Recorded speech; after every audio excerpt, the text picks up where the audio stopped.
और आप देखना शुरू कर चुके हैं BRL 101 का unit 1 that is retail scenario. अब आप लोग BBA RIL के सिलेबस में आए हैं और आपका ये पहला बुक है BBA रिटेलिंग से रिलेटेड, राइट। आपका एक सब्जेक्ट जो है रिप्लेस कर दिया गया है, BCOE 142 की जगह 141। मैक्सिमम स्टूडेंट्स को इसका मेल आ गया होगा, नहीं आया है तो मैं यहाँ पर आप लोगों को इन्फॉर्म कर रहा हूँ। प्रिंसिपल ऑफ मार्केटिंग आपका अब नया सब्जेक्ट है। पुराना सब्जेक्ट क्या था? Management accounting, right. चलिए, so now let's begin with the chapter 1 that is retail scenario. इस पूरी बुक के अंदर आप लोगों के पास बहुत सारे चैप्टर हैं और हम पहला चैप्टर डिस्कस करने जा रहे हैं दैट इज रिटेल सिनेरियो, यानी कि रिटेल का क्या सीन चल रहा है। Okay, the word scenario means retail का क्या सीन चल रहा है। यहाँ पे जो वर्ड है रिटेल यानी कि to cut again. Okay, retailer का जो ओरिजिन हुआ है वो ओरिजिन हुआ है एक फ्रेंच वर्ड से जिसका मतलब था रेटिलियर, राइट। रेटिलियर का मतलब होता है ब्रेकिंग द बल्क। जब हम एक बड़े हिस्से को छोटे छोटे हिस्सों में तोड़ रहे होते हैं तो इस प्रोसेस को हम रेटिलियर फ्रेंच में कहते हैं और इसको अंग्रेजी में, इंग्लिश में हम लोग रिटेल कहते हैं, राइट। नाउ सो रिटेल आप लोगों के पास, आप लोगों को ऐसा लगता होगा कि भाई हमारे आसपास जितने भी शॉप्स हैं वहाँ पे जो लाला जी बैठे हुए हैं जो सामान बेच रहे हैं they are only retailers, right. But according to the definition, everyone who sells or provides any service or rent any service, they all are retailer. इस पूरी definition को effectively और अच्छे से समझेंगे throughout this session. Now, so retail industry highly labor intensive है and which makes the largest private sector entity in India. हमारे पास almost 4% of people are working where? In retail. In retail 14 million outlets के अंदर 140 लाख से ज़्यादा दुकानों के अंदर retailing की जा रही है। 14 मिलियन के आसपास हमारे पास रिटेल आउटलेट्स हैं, right. And there are 1011 shops for every 1000 people in India. This is the average. Okay, अगर मैं मॉडर्न और ट्रेडिशनल रिटेल की बात करने लग जाऊं तो what is modern and traditional retail? जो पुराने यानी कि ब्रिक एंड मोटार मतलब होता है कि भाई फिजिकल शॉप जिसमें होती है, राइट। फिजिकल शॉप और जो ट्रेडिशनल मेथड से जो शॉप चल रही हैं उनका रेशियो 80% है एंड 20% किसका है? मॉडर्न रिटेल का, जो आजकल आप लोग देख रहे हैं कि भाई हमारे पास मॉल्स हैं, सुपरमार्केट है, हाइपरमार्केट है, ये सारी की सारी चीज़ें मॉडर्न रिटेल के अंदर आती हैं, राइट। इससे पहले लाला जी की दुकान है ना, बड़ा सा गोदाम, या कोई आपको घर पर आकर सामान बेच रहा है। सो दैट इज़ व्हाट ये ट्रेडिशनल रिटेल के अंदर पहले आता था। यस, प्लीज़ आप लोगों के कोई डाउट हैं प्लीज़ हैंड रेज कीजिए, I will surely reply on every doubt. Okay, yes Saloni please.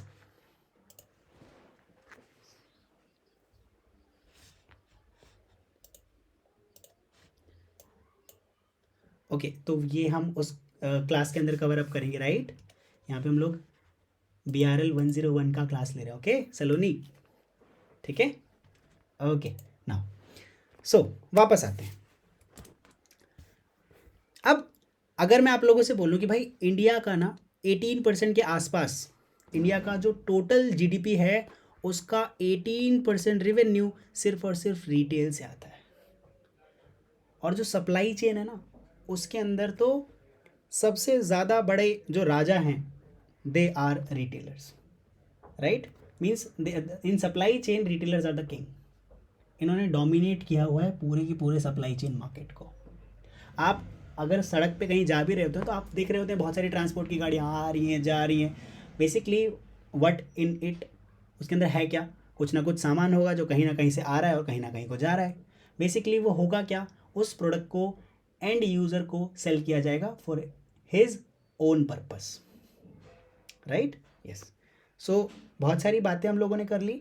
I guess कि आप लोगों को बहुत सारी चीज़ें इसमें से समझ आ रही होंगी और बहुत सारी चीज़ें नहीं भी समझ आ रही होंगी। तो धीरे धीरे लेक्चर में बने रहें, आपको आराम आराम से सारे के सारे टॉपिक्स और ये जो वर्ड्स हैं, कई बार ऐसा होगा कि इसमें से एक आध word, what is merchandise, right, या डिफरेंट डिफरेंट वर्ड्स आप लोगों को यहाँ पर सीखने के लिए मिलेंगे, पर थोड़ा सा आप लोगों को ध्यान रखना है, अच्छे से धीरे धीरे हम लोग सीख जाएंगे। Yes Gaurav, you want to ask something? Okay, चलिए ना।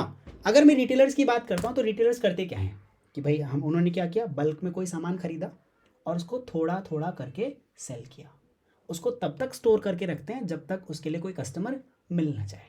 तो अगर एक रिटेलर के फंक्शन को देखा जाए, so what they are doing, they are sorting, storing, packing, selling in small quantities to the final consumer.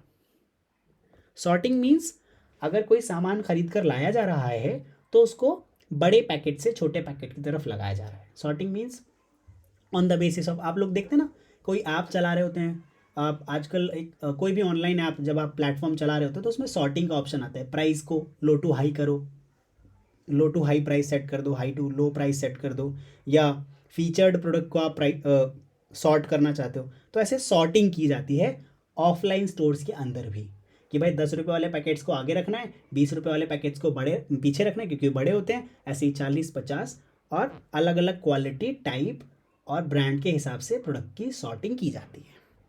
Sorting करने के बाद हम इसको स्टोर करते हैं, store on the basis of उनकी जो प्रोडक्ट की शेल्फ लाइफ होती है। हर एक प्रोडक्ट की शेल्फ लाइफ होती है। कुछ प्रोडक्ट होते हैं पेरिशेबल, कुछ प्रोडक्ट होते हैं नॉन पेरिशेबल। अब पेरिशेबल आइटम्स वो होते हैं जो समय के साथ साथ ख़राब हो जाएंगे, जैसे आपका ब्रेड, मिल्क, एग, राइट, ये बहुत जल्दी ही ख़राब हो जाते हैं, तो इनको हम पेरिशेबल आइटम्स कहते हैं। दूसरे होते हैं नॉन पेरिशेबल आइटम्स। जो पैकेज्ड आइटम्स होते हैं ना, वो लंबे समय तक चलते हैं, जैसे चिप्स हो गया, ये नॉन पेरिशेबल तो नहीं है बट इसकी शेल्फ लाइफ ज़्यादा है। नॉन पेरिशेबल आइटम क्या है, चेयर, ठीक है, ख़राब नहीं, सड़ेगा थोड़ी, प्लास्टिक का है, सड़ेगा ही नहीं वो कुछ, ठीक है। या कोई भी फ्रिज, कोई भी इलेक्ट्रॉनिक या electrical item, they all are perishable, non perishable items. खैर, तो इनके हिसाब से हम लोग इनको स्टोर करते हैं। इनकी पैकेजिंग प्रोडक्ट के टाइप के अकॉर्डिंग की जाती है और फिर इनको सेल किया जाता है in small quantities that are required by the final consumers. और ये सारी चीज़ें कस्टमर के लिए वैल्यू ऐड करती है। आप किसी भी शहर में रहते हैं या किसी भी रूरल एरिया में रहते हैं तो डिपेंड करता है कि उस एरिया की पॉपुलैरिटी इस बात से डिपेंड करती है कि वहाँ पर आपको घर से कितनी दूर निकलने पर कौन सा सामान कैसे कैसे मिल जाता है, right now. So all these activity make this industry contribute the 10% of total Indian GDP. You would also appreciate that the Indian retailing industry is expected to grow from the US dollar of 0.8 trillion in 2020 to US dollar at 1.3 trillion dollar in 2030. किनारी की global retail development का जो index है उसमें India को second spot मिला है after China. एक नैस्कॉम रिपोर्ट जो मिली है उसके अकॉर्डिंग इंडिया का जो रिटेल है वो 2.3 करोड़ नई जॉब जनरेट करने वाला है बाय द एंड ऑफ 2030। अब जो नई जॉब आने वाली हैं ये ऑब्वियसली ये मॉडर्न रिटेल के अंदर आने वाली है अभी से पहले, ठीक है। एंड आप में से बहुत सारे लोग ये भी पूछ रहे होंगे सर हमने इससे पहले कभी भी BBA रिटेल के बारे में नहीं सुना था, right. What is this BBA retailing? हमने BBA इन फाइनेंस सुना है, BBA इन अकाउंटेंसी सुना है, BBA इन इकोनॉमिक्स सुना है, ठीक है, BBA LLB भी सुना है, बट ये BBA इन रिटेल नहीं सुना। This is the new course. This course is developed by RAI and IGNOU, right, retail association of India and IGNOU in the collaboration with IGNOU। सो ये basically जो man power या जो workforce का, skilled workforce की कमी थी उसको कम करने के लिए इस कोर्स को लॉन्च किया गया है, राइट। खैर अगेन वापस आते हैं, 2.5 करोड़ नई जॉब आने वाली हैं by end of 2030 through its offline or online businesses in retail. And about 50% of total retail employment additions also the sector would contribute with the double digit to the national economy of India. तो ये सारा का सारा भाई हमारा जो है retail scene आज के टाइम पर है। और इस पूरे चैप्टर के अंदर हम आगे डिस्कस करने वाले हैं कि मीनिंग क्या रहेगा रिटेल का, what is the importance of retailing, functions of a retailer, कि एक रिटेलर क्या क्या फंक्शंस परफॉर्म करता है, एग्जिस्टिंग ट्रेंड कौन कौन से हैं इंडियन रिटेलिंग के अंदर, और कौन से ऐसे फैक्टर हैं जो इंडिया के अंदर ग्रोथ को इन्फ्लुएंस कर रहे हैं, एज वेल एज चैलेंजेस जो इंडिया की economic as well as challenges. And इसके बाद हम बात करेंगे इकोनॉमिक लिबरलाइजेशन का क्या इम्पैक्ट पड़ा है, अगर एलपीजी रिफॉर्म्स हुए हैं तो उनके क्या फ़र्क हमारे रिटेलिंग इंडस्ट्री के ऊपर पड़ा है, इस बारे में बात करेंगे। सो now let's begin with the definition of retailing. Retailing is as defined as set of business activities performed in selling the goods or services directly to the end consumer. ऐसी सारी की सारी बिजनेस एक्टिविटीज़ जो किसी भी end user के लिए उसको प्रोडक्ट को सेल करने के लिए जब कराई जाती हैं, वो सारी एक्टिविटीज़ हम रिटेलिंग के अंदर काउंट करते हैं। तो जो सामान या कोई सर्विस कंज्यूमर को बेची जा रही है वो उसके पर्सनल यूज़ के लिए हो, ना कि रीसेल के लिए इस पूरी बिजनेस एक्टिविटी के अंदर, तब भी हम इसे रिटेल कहेंगे। And retailing is the last activity conducted in the chain of product distribution down to the consumer. मतलब वैसे तो इसके अंदर दो तीन चीज़ें आप अगर ध्यान से देखें तो किसी भी प्रोडक्ट या सर्विस को सेल किया जा रहा है to the end consumer.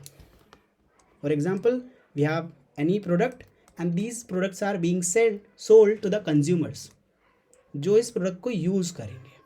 What who are consumer, देखिए कोई भी जो प्रोडक्ट है बेसिकली ये किसी नीड या वांट को सेटिस्फाई करता है, नीड या वांट को सेटिस्फाई करता है। अब ये नीड या वांट है किसको, फॉर एग्जांपल अगर मैं आप लोगों से एग्जांपल की बात करूं तो भाई मान लेते हैं I want to have a tea, मुझे चाय पीनी है, सो आई बॉट मिल्क, मैं इस मिल्क को घर पर लेकर आया, उसकी चाय बनी और 4 फैमिली मेंबर्स ने पिया, राइट।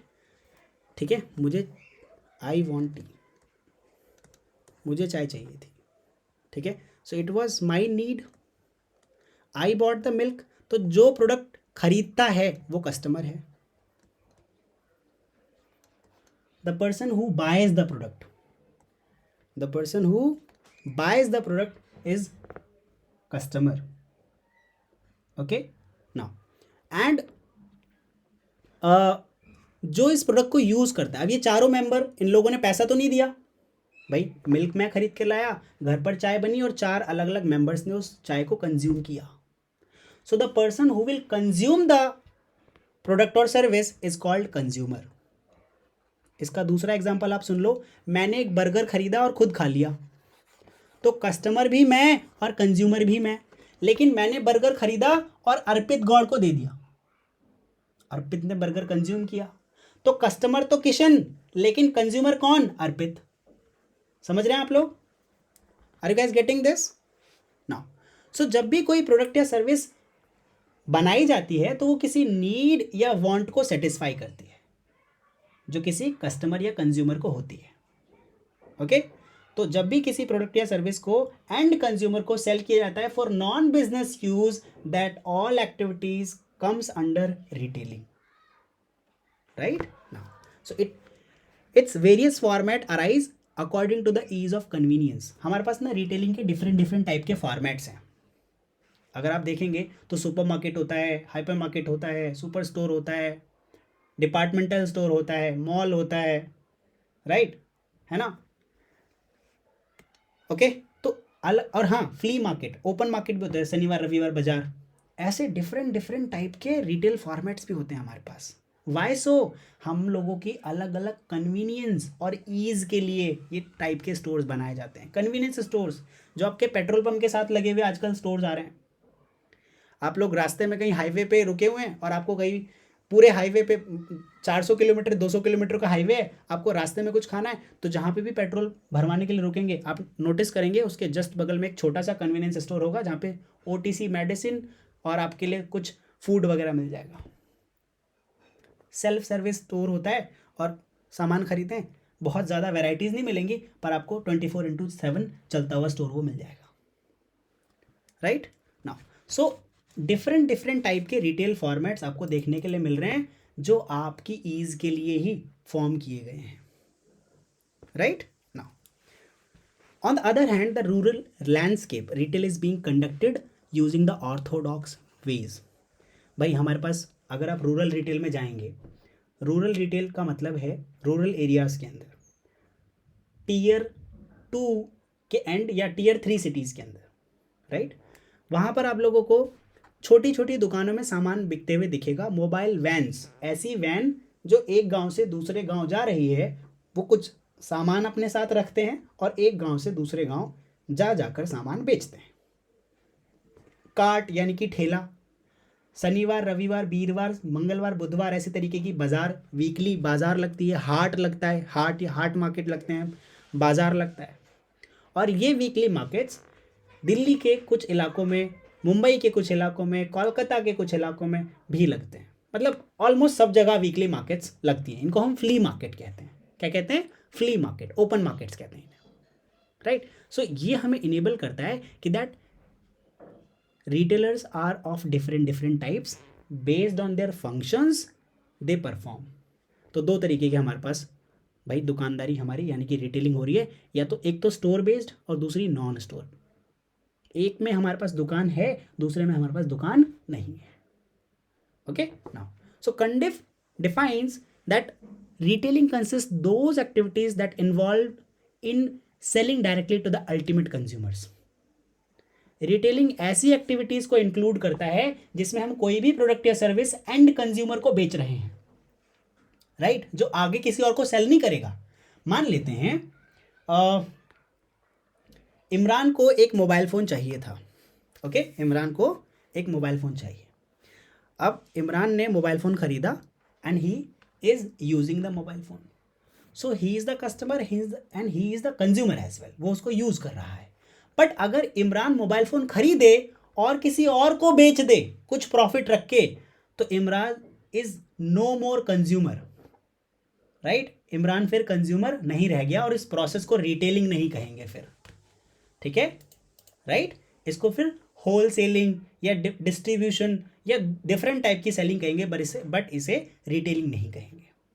अगर हम कोई सामान खरीद रहे हैं तो हम उसे खुद यूज़ करेंगे, तब इस प्रोसेस को हम लोग रिटेलिंग कहेंगे। या फिर हम कोई भी सामान किसको बेच रहे हैं, जो एंड यूज़र हो, जो आखिरी बार उसको यूज़ करे, आगे किसी और को बेचे नहीं या फिर ट्रांसफ़र ना करे, for the sake of profit के लिए किसी और को ट्रांसफ़र ना करे। मैंने एक डिटर्जेंट खरीदा अपनी वॉशिंग मशीन के लिए और घर पे लाया, कपड़े धो लिए, सिंपल। सो मैंने सामान खरीदा और खुद यूज़ कर लिया, कस्टमर भी मैं, कंज्यूमर भी मैं। और इसके बीच में जो मैंने प्रोसेस किया ना, पैसे निकाले, वहाँ तक गया, विजिट किया, सामान चूज़ किया, उसमें से सिलेक्ट किया, फिर खरीद के लेकर आया, ये सारी एक्टिविटीज़ रिटेलिंग है। और रिटेलर ने जो फंक्शन परफॉर्म किया होगा, रिटेलर ने क्या फंक्शन परफॉर्म किया होगा, मेरे लिए डिफरेंट ब्रांड्स के डिटर्जेंट लेकर आया होगा, वो डिफरेंट प्राइस रेंज के अंदर, डिफरेंट क्वालिटीज़ के अंदर, अलग अलग यूजेस के हिसाब से उनके पास डिटर्जेंट होंगे। और ये सब कुछ उसने इसलिए किया ताकि एक कंज्यूमर उससे वो डिटर्जेंट खरीद लगे।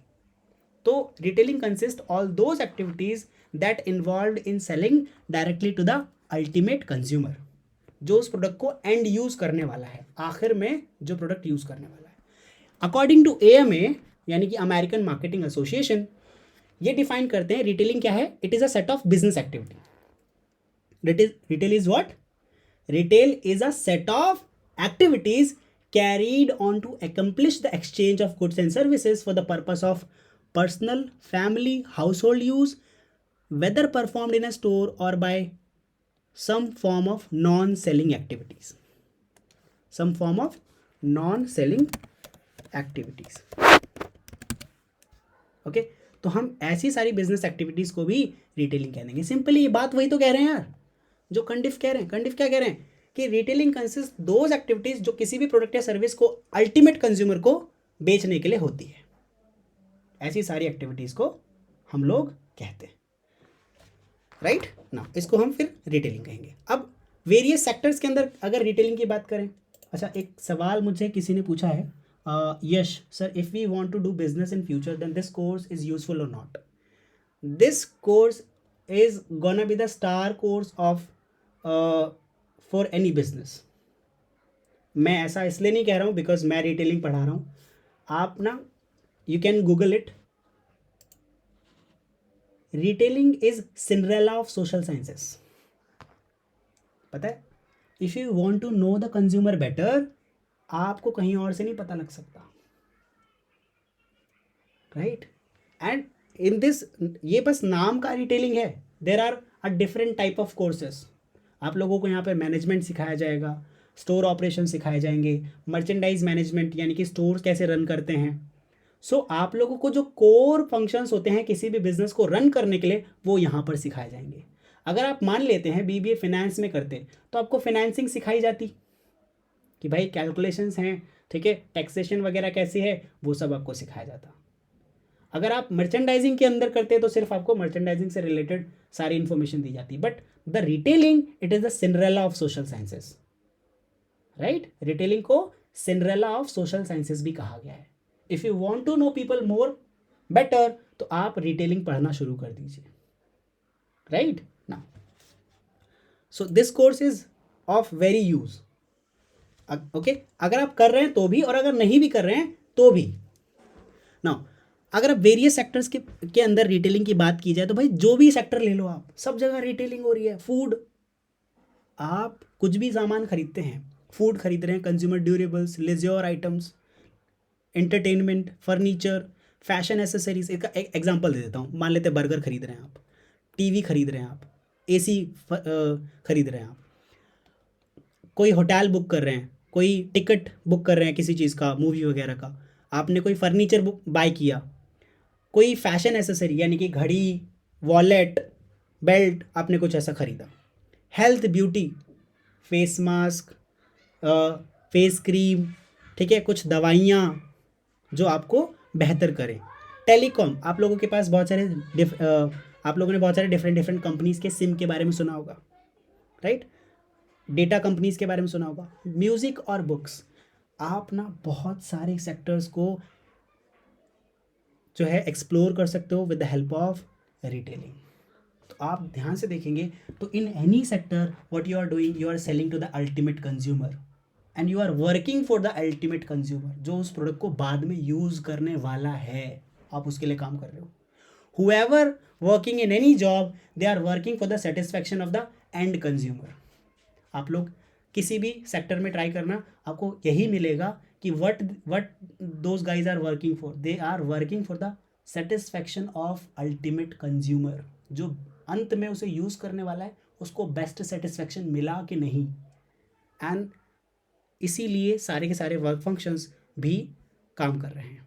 नाउ, अगर हम बात करें फंक्शंस ऑफ रिटेलर की, अगर कोई रिटेलर है तो वो कौन कौन से फंक्शंस परफॉर्म करता होगा, क्या क्या करता होगा एक रिटेलर, राइट? सबसे पहले वो buying and assembling. The retailer deals with the wide variety of brands. अगर मान लेते हैं मेरा एक सुपर मार्केट है, छोटा सा, ठीक है, किसी भी एरिया में मान लेते हैं, फॉर एग्जांपल पुणे में है, राइट? पुणे के खराड़ी में.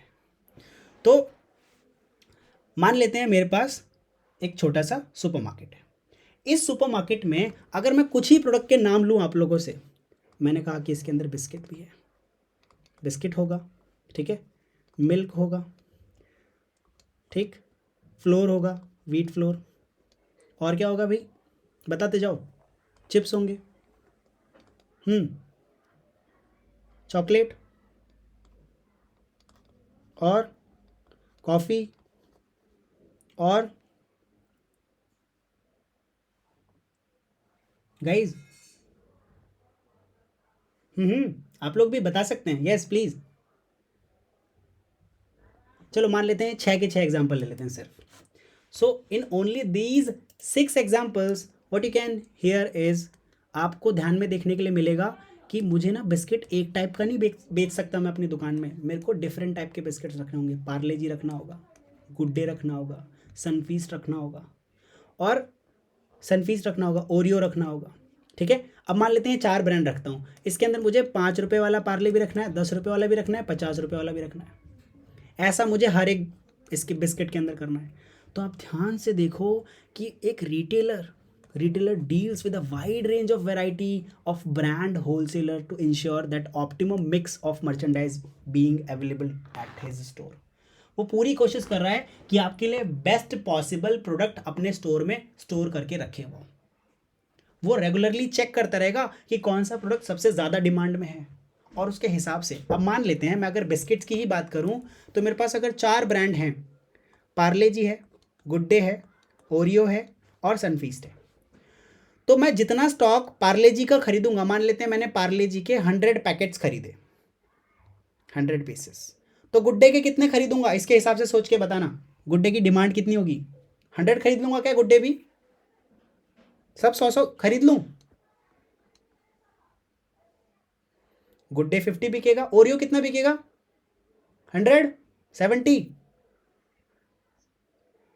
30, ठीक है। सनफीस्ट कितना बिकेगा?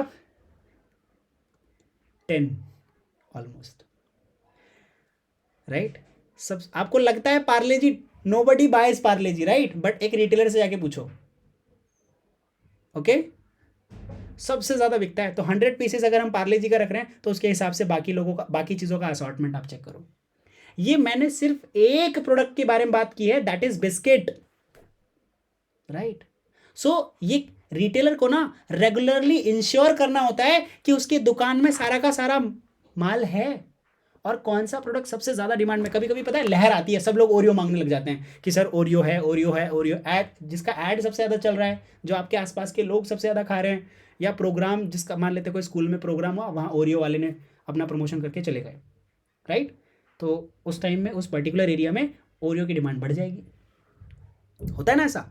तो ये जो रिटेलर है उसको ये असेस करना पड़ेगा लगातार कि उसके पास कहीं प्रोडक्ट कम तो नहीं पड़ रहे, है ना, हमेशा। तो उसको बाइंग एंड असेंबलिंग का काम लगातार लगा रहेगा। Storage, retailer ensures that specific stock be kept as reserve, कि भैया इतना माल हमारे पास तो बैकअप में है ही, कि 3-4 दिन नहीं भी आया तो हमारे पास बैकअप में ये आइटम रहेगा। मान लेते हैं जो बाइंग टाइम है, मान आपने जब ऑर्डर प्लेस किया, ठीक है, तो जो लीड टाइम है, यानी कि ऑर्डर जब आप प्लेस करते हो, जब आपके पास डिलीवरी आती है, उसमें 7 दिन का समय लगता है। फॉर एग्जांपल कोई भी ऑर्डर प्लेस किया तो 7 दिन का समय लगेगा। तो रिटेलर ऐसा नहीं करेगा कि बस 7 दिन से पहले स्टॉक मंगाएगा, नहीं, वो 10 दिन पहले स्टॉक मंगा लेगा कि अगर कोई इवेंचुअलिटी होने वाली भी हुई ना, तो भाई 3 दिन का बैकअप उसके पास फिर भी है, और इस 3 दिन में कहीं ना कहीं से कुछ ना कुछ जुगाड़ तो वो कर ही लेगा। तो स्टोरेज की फैसिलिटी बहुत इफेक्टिवली वो अवेलेबल कराएगा। अब स्टोरेज भी डिफरेंट टाइप के होंगे, refrigeration, right, dry storage, okay, अलग अलग टाइप के प्रोडक्ट के लिए डिफरेंट टाइप के स्टोरेज की भी जरूरत उनको लगेगी। Now so the associated risk of the product obsolescence, damage, कभी कभी कुछ प्रोडक्ट ऐसे होते हैं जिनको धूप में नहीं रखा जा सकता। तो आपने नोटिस किया होगा कुछ रिटेलर्स सुबह सुबह तो चिप्स के पैकेट या कुछ ऐसे आइटम्स धूप की तरफ रखते हैं, लेकिन जैसे जैसे धूप आने लग जाती है वो क्या करते हैं, वो जो कांच के उनके डब्बे होते हैं ना, उनको हटा के दूसरी तरफ रखने लग जाते हैं। आप हम एक ट्रेडिशनल रिटेलर के स्टोर में भी ध्यान से देखें तो हमें दिखता है कि दोपहर में अगर हम गए हैं कभी गर्मी के दिनों में, तो वहाँ पे वो डब्बे नहीं लगे रहते, फिर हम पूछते तो अंदर से आके निकाल के देते हैं वो हमें, जस्ट बिकॉज, क्योंकि वो इंश्योर करना चाहते हैं कि स्टोरेज हमारी इतनी इफेक्टिव हो कि प्रोडक्ट को डैमेज ना हो, राइट। आगे बात करते हैं डिस्प्ले एंड सर्विसेज। रिटेलर पूरी कोशिश करते हैं कि न्यू अराइवल्स को वो आप लोगों को दिखाएं और कोशिश करें कि उनके पास बेस्ट पॉसिबल प्रोडक्ट अवेलेबल है आपकी नीड और वांट के अकॉर्डिंग, जो आप चाहते हो, ठीक है। और हम हमेशा डिस्प्लेस को चेंज करते रहते हैं ताकि कस्टमर्स का इंटरेस्ट भी हमारे पास हमेशा बना रहे। ये रिटेलर के फंक्शन है, रिटेलर हमेशा ऐसा करता रहेगा। रिटेलर आपको क्रेडिट अवेलेबिलिटी देता है कि भाई आप हमसे सामान खरीदो, किसी दिन 10-5 रुपये 2-4 रुपये आपके पास नहीं है तो बाद में दे देना। ये ट्रेडिशनल रिटेलर के बारे में बता रहा हूँ। अगर आप अभी के रिटेलर के बारे में बात करें, यानी कि मॉडर्न रिटेलर्स के बारे में बात करेंगे, तो यहाँ पर आपको क्या देखने के लिए मिलता है कि आपने सामान खरीदा, बहुत बढ़िया, आपके पास पैसे नहीं है, कोई बात नहीं, लोन करा लो, EMIs में करा लो, क्रेडिट अवेलेबल हो जाता है आपको, राइट। और किसी भी प्रोडक्ट की सर्विसिंग आपको करने के लिए मिल जाती है, वहाँ पे कोई भी रिपेयर एंड मेंटेनेंस आपको मिल जाता है, ये भी सर्विस वो लोग देते हैं। Season forecasting and demand estimation, कि इस सीज़न हमारा माल कितना बिकने वाला है, ये भी किसके पल्ले पड़ता है जाके, रिटेलर के। उसको पता नहीं लगा कि इस दिवाली में कितना माल हमें रखना है, तो वो रख नहीं पाएगा और इफेक्टिवली बेच नहीं पाएगा। Yes Rashmi, please ask your query. Rashmi, you want to ask something? You had raised your hand. Please. Okay. Now. So it was by mistake. Okay. Or you want to ask something? चलिए आगे बढ़ते हैं। किसी का कोई भी सवाल है प्लीज़ आप लोग हैंड रेस कीजिए, श्योरली मैं रिप्लाई करने की कोशिश करूंगा। Now season forecasting and demand estimation. होता क्या है कि पिछले 2-3 सालों में हमारा इतना माल बिका है, तो इस साल का अंदाज़ा लगा लेते हैं हम लोग। लेकिन ये तो तब होगा जब आपके पास सिंगल स्टोर हो। आपके पास 50 स्टोर हैं, पूरे भारत के अलग अलग एरिया में हैं, और कुछ एरियाज़ में सेल्स अप होती है, कुछ एरियाज़ में डाउन हो जाती है। तो आपको क्या करना पड़ेगा, इन सारे एरियाज़ का फोरकास्ट निकालना पड़ेगा, भविष्यवाणी करनी पड़ेगी। भविष्यवाणी ऐसे नहीं, पुराने डेटाज के बेस पर फोरकास्टिंग यूज़ करनी पड़ेगी आपको, राइट। डिमांड को एस्टिमेट करना पड़ेगा कि यहाँ पर कितना प्रोडक्ट नया खरीदें, कितना पुराना खरीदें, प्राइसिंग चेंज करें, प्रमोशन लेकर आएँ, सेल्स प्रमोशन निकालें, करें तो करें क्या, ये सब का सब काम करना पड़ेगा किसी भी रिटेलर को, राइट। आफ्टर सेल सर्विसेज, सामान बेचने के बाद भी सर्विसेज देता है आपको रिटेलर, कि भाई आपने कोई मोबाइल फ़ोन खरीदा, ख़राब हो गया 4 दिन बाद, 1 हफ्ते बाद, 2 हफ्ते बाद, 11वें महीने में ख़राब हो गया, या फिर पूरे साल में 5 दिन बचे हुए थे तब ख़राब हो गया, आप लेके जाओ और आपको वो आफ्टर सेल सर्विस, अगर वो वारंटी के अंदर है तो रिटेलर पूरी कोशिश करता है कि वो आपको, अगर वो अंडर वारंटी है, गारंटी है, तो वो आपको रिप्लेस, रिटर्न, रिपेयर करके दे, राइट। ये सारी सर्विसेज रिटेलर आपको प्रोवाइड कराता है, right. Bridge the gap, basically retailer bridge करता है the gap between the manufacturer and the consumer. सुनना ध्यान से, आपने कोई प्रोडक्ट खरीदा, अब उसके अंदर कोई रिपेयर का टास्क आया, आपका आउट ऑफ वारंटी भी हो गया है, आप अपने रिटेलर से कांटेक्ट करेंगे कि सर मैंने ये मोबाइल फ़ोन खरीदा था, अब तो ये टूट गया, क्या करूँ। तो आपका रिटेलर, अगर वो इफेक्टिव अच्छा रिटेलर होगा ना, he will give you the contact of your manufacturer और द रिपेयर एजेंसी, कि आप सर इनसे बात कर लीजिए, श्योरली आपका जो इशू है वो रिजॉल्व हो जाएगा।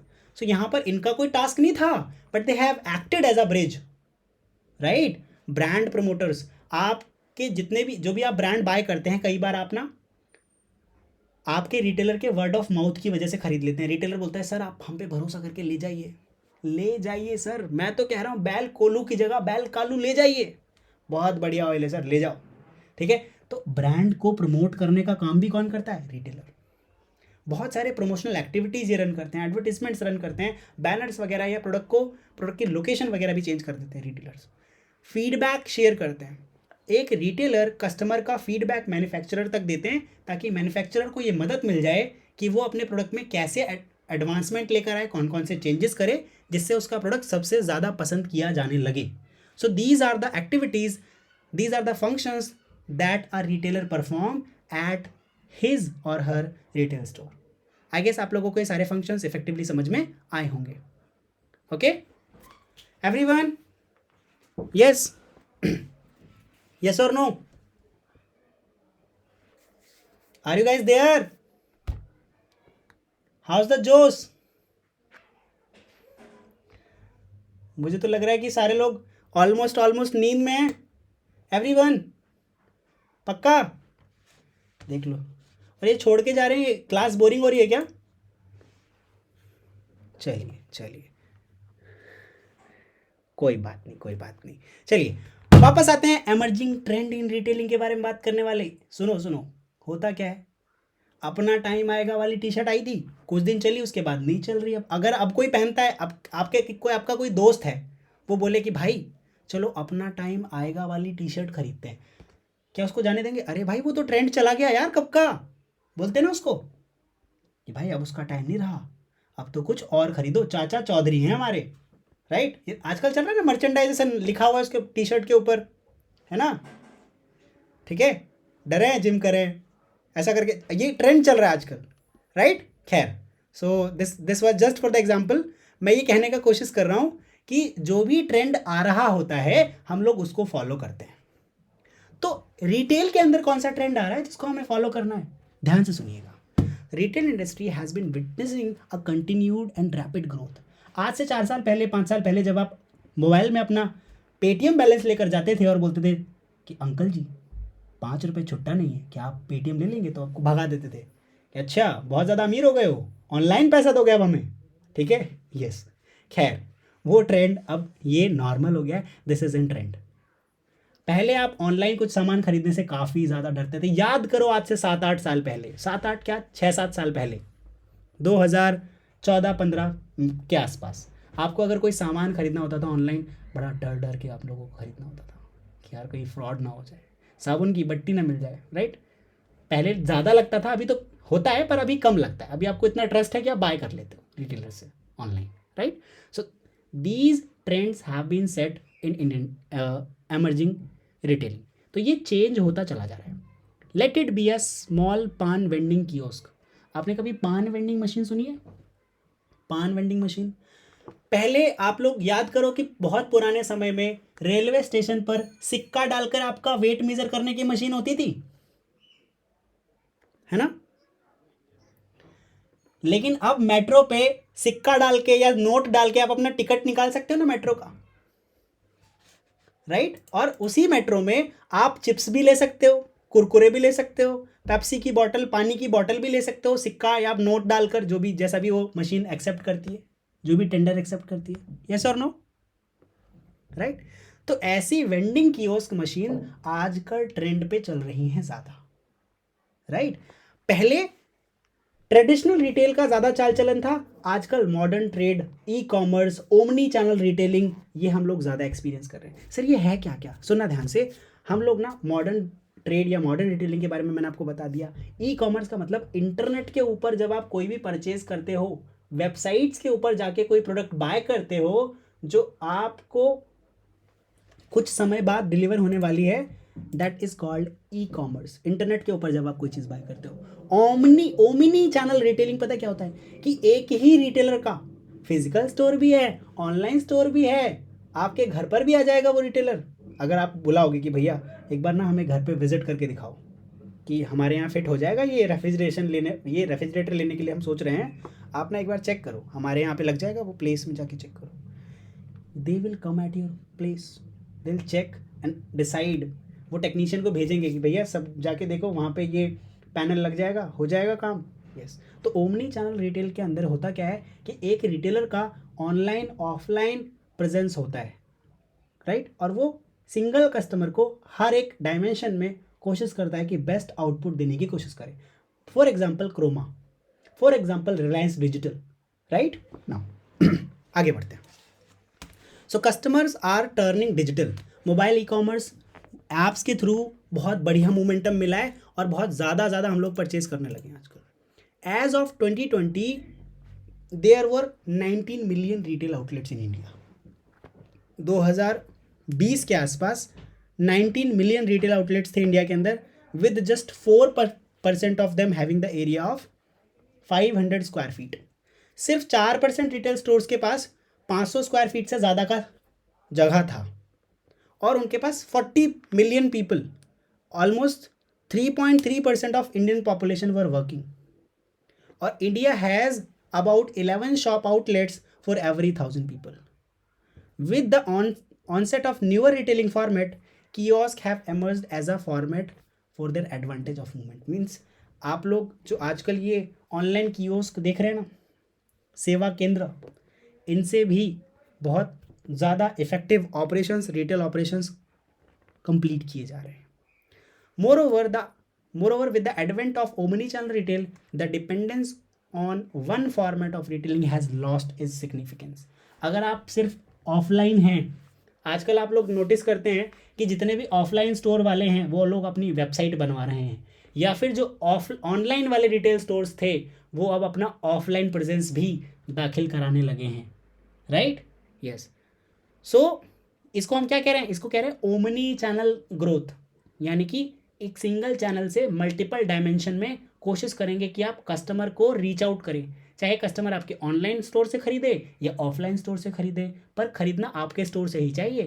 तभी आपकी जो फ्यूचर प्रूफ जो आप लोग चीज़ें इन्वेंट कर रहे हो ना, उसके अंदर इसका ज़्यादा सिग्निफिकेंस है।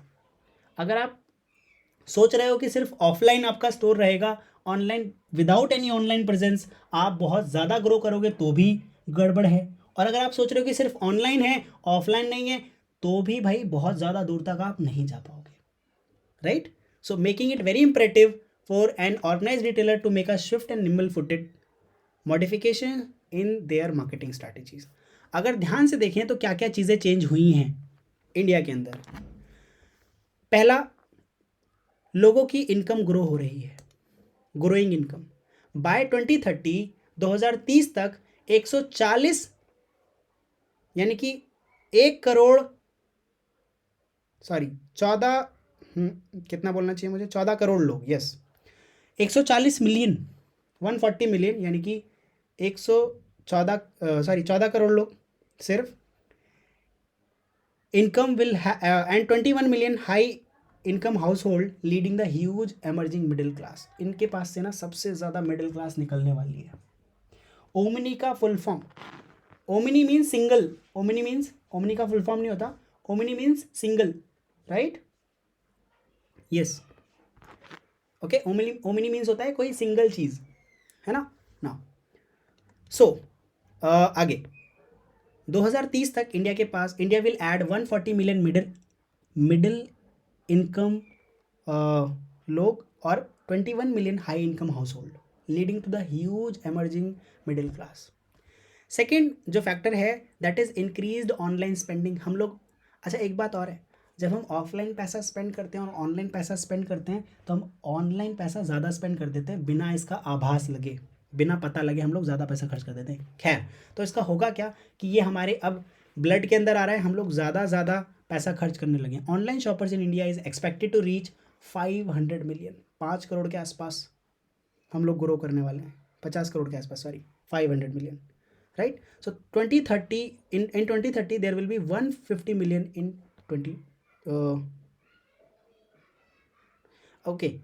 150 से 500 मिलियन की तरफ हम लोग रीच आउट करेंगे, राइट? चलिए, ग्रोथ ऑफ रूरल कंजम्पशंस। पहले होता क्या था कि रूरल एरियाज़ के अंदर लोग सिर्फ नीड बेस्ड प्रोडक्ट बाय करते थे, जितनी उनकी ज़रूरत उतना वो सामान खरीदते थे, लेकिन अभी नहीं है ऐसा। अब वो लोग ज़रूरत के साथ साथ अपनी वांट को भी ऐड कर रहे हैं। पहले नीड पे थे, अब वांट पे आए हैं, यानी कि अब उनको वो चाहिए, या उनका कंजम्पशन ग्रो हुआ है। Rural per capita consumption will grow 4.3 times by 2030 compare to the 3.5 times in urban areas. जो अर्बन एरियाज के अंदर कंजम्पशन ग्रो हुआ है ना 3.5 टाइम से, इससे ज़्यादा ग्रो कहाँ होगा? रूरल एरियाज के अंदर। अगर ध्यान से सोचने की कोशिश करो तो एक बार ना कोई चीज़ ग्रो होती है, अगर मैं बात कर रहा हूँ अर्बन एरियाज़ के अंदर, शहरों के अंदर, तो हम लोग ना अपने ऑप्टिमम यूज़ पर हैं, मैक्सिमम हम लोगों ने सारी चीज़ें रीच आउट कर ली हैं। अब हमारे पास शहरों में ज़्यादा जगह नहीं है रहने के लिए, सैलरी एट इट्स मैक्स है according to the organisations, not from the not from the perspective of employee.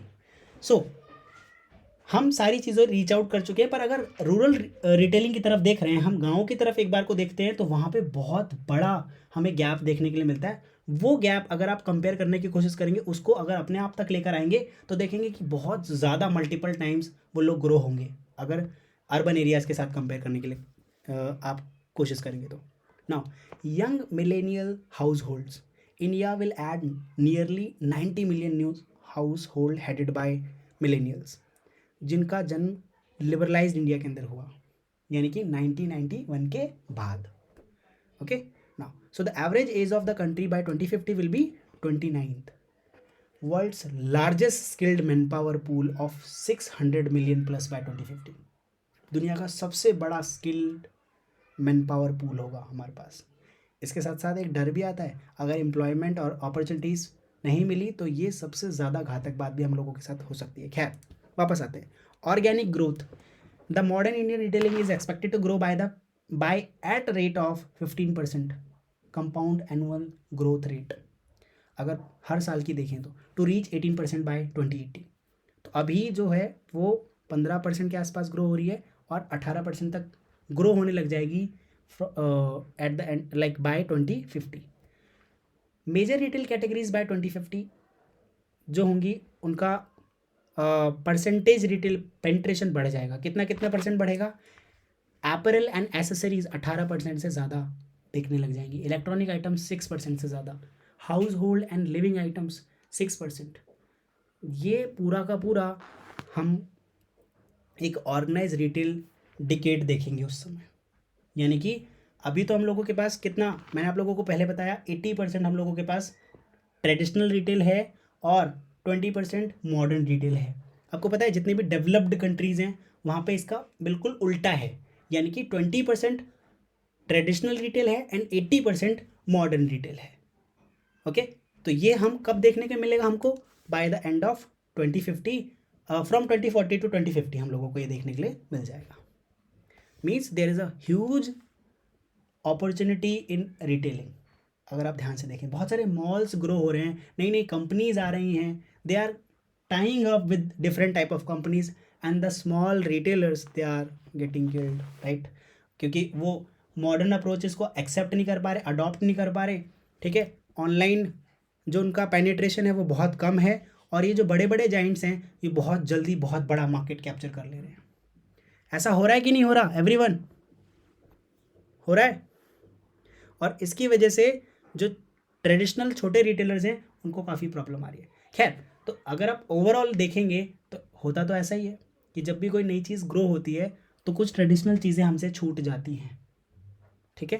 खैर, नाउ बिहेवियरल पैटर्न भी चेंज हो रहा है। साइकोमेट्रिक्स की अगर मैं बात करूं तो बहुत ज़्यादा लोग, आप लोग अगर मान लेते हैं पहले 100 रुपये खर्च करते थे और जिस प्रोडक्ट की डिमांड करने की कोशिश करते थे आप, उसका उसके लिए जो एक्सपेक्टेशन रहती थी वो एक्सपेक्टेशन आज बढ़कर ज़्यादा हो गई है, ठीक है? आपको सेम टाइप का प्रोडक्ट पसंद नहीं आएगा जो आपको आज से 5 साल पहले पसंद आता था।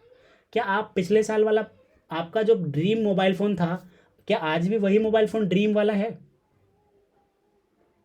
नहीं होगा। क्या कि आप भाई नहीं, 1 साल में तो खैर ज़्यादा गैप नहीं आया होगा। मैं बात कर लेता हूँ कि पिछले 5 साल पहले, अब तो आप उस मोबाइल फ़ोन को पसंद भी नहीं कर रहे होगे जो 5 साल पहले आप चाहते थे कि आपके हाथ में हो। काश ये मोबाइल फ़ोन मैं ख़रीद पाता या मेरे पास होता। अब वो आपके पास है भी पर आपको चाहिए नहीं, राइट? यस और नो? ओके, ठीक है ना? सो अगर हम ध्यान से देखें तो बहुत सारी चीज़ें इंडिया के अंदर ग्रो हो रही हैं, जैसे RM facilities, larger SKU sets, single window billing, home deliveries based on customer convenience. आप ना अपने हिसाब से डिलीवरीज को आप शेड्यूल कर सकते हो। आपको शाम 4 बजे आप घर पे रहते हो, बिल्कुल शाम 4 बजे डिलीवरी मंगाओ, 4 बजे से पहले आपके पास नहीं आएगा वो व्यक्ति। Telephonic and online ordering services, phone करो जोमेटो वालों को और तुरंत ऑर्डर करो ऑन, तुरंत। Like these are the services that penetrating the retailing so fast. Do it yourself stores on one hand increasing the customer purchase propensity and have decreased selling cost on the other hand. तो जो selling cost होती है ना, देखिए do it your self DIY stores जो होते हैं, आपने नोटिस किया होगा पहले आप लोग फर्नीचर खरीदने जाते थे, अगर अभी भी खरीदने जाते होगे, खैर इतना ज़्यादा DIY अभी यहाँ पे इंडिया के अंदर इतना पेनिट्रेट नहीं हुआ है, तो अभी भी जब आप फर्नीचर खरीदने जाते हो तो आपको पूरा बना बनाया फर्नीचर मिलता है, राइट? लाते हो और घर में इंस्टॉल कर लेते हो सीधा। आने वाले टाइम में होगा क्या, जो बाहर, ये बाहर का मेरा मतलब है इन फॉरेन, फॉरेन मीन्स किसी दूसरी कंट्री में, नॉट इन इंडिया, किसी अगर डेवलप कंट्री की बात की जाए, वहाँ पे अगर आप IKEA स्टोर से कोई टेबल खरीदते हो ना, तो टेबल आप ऑनलाइन ऑर्डर करो, आपके घर आएगी, उसमें स्क्रूज दिए होंगे, मैनुअल दिया होगा और आपको खुद ही उसको कसना पड़ेगा। होगा कैसे? इससे सेलिंग कॉस्ट कम हो जाती है। पता है कैसे? उनको ये सारा काम करना ही नहीं पड़ा, अब आप खुद कर रहे हो ये मेहनत, और आपको अच्छा भी लगेगा कि यार ये टेबल तो मैंने बनाई है। यस और नो? राइट? सो ये सारी चीज़ें जो है आ रही हैं, और these with these trends we are improving our retail so fast. Another important factor in Indian organized retailing is that the mall developer is not a retailer and the retailer is not a mall developer. A real estate developer designs, develops a market and markets a retail facility. देखिए, अगर हम लोग एक बार ना lease पर किसी भी property को देते हैं, राइट, तो वो जो रिटेलिंग कंपनी है वो स्पेस को ऑपरेट करती है for some period of time, some leased period of time तक, यानी कि जितने भी समय के लिए उस ने वो प्रॉपर्टी लीज़ की होगी, वो स्टोर या वो जगह लीज़ किया होगा, उतने टाइम तक वो सारा का सारा यूज़ कर रहा होगा, right. So the retailer on the contrary part depends on the services offered by the mall management company. जो वो मॉल मैनेज कर रहे होंगे उनके ऊपर डिपेंड करेगा कि वो कौन कौन सी सर्विसेज दे रहे हैं, उनके साथ आपको कोप अप करना पड़ेगा, कॉपरेट करना पड़ेगा, right. Now so these are the things that are challenging the retailers as well, and with these some of emerging trends we are growing in retail as well. So guys, this is the session for today. Now हम लोग कुछ doubt ले लेते हैं और इस chapter को cover up करेंगे इन द नेक्स्ट क्लास. आप लोगों की संडे को हम लोग एक क्लास ले रहे हैं. In Sunday will covering up this chapter at as whole chapter, right. So we will be covering up in Sunday at 1 p.m. So that's all for today's session. See you in the next video.